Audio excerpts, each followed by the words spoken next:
ఎప్పుడు చేసినా క్రంచీగా క్రిస్పీగా వచ్చే మురుకులు ఆయిల్ కూడా తక్కువ అబ్జర్వ్ చేస్తుంది. ఈ మెజర్మెంట్స్తో కనుక ట్రై చేస్తే మీకు పర్ఫెక్ట్గా కుదురుతుంది.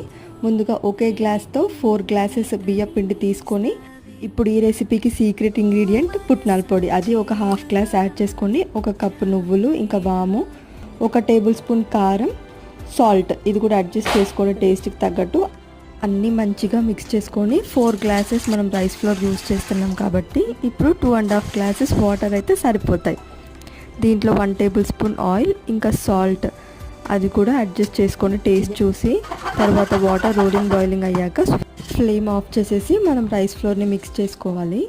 తర్వాత ఇంకా కూల్ వాటర్ యాడ్ చేసుకుంటూ ఇప్పుడు మంచిగా పిండిని కలుపుకోవాలి. తర్వాత ఇలా స్టార్ షేప్ దాంట్లో వేసుకొని మురుకులు చుట్టేసుకోవడమే. ఇప్పుడు ఆయిల్ని మీడియం ఫ్లేమ్లో అడ్జస్ట్ చేసుకొని మంచిగా 2 సైడ్స్ ఫ్రై చేసుకోవడం. అంతే సింపుల్గా చేసుకునే మురుకుల రెసిపీ.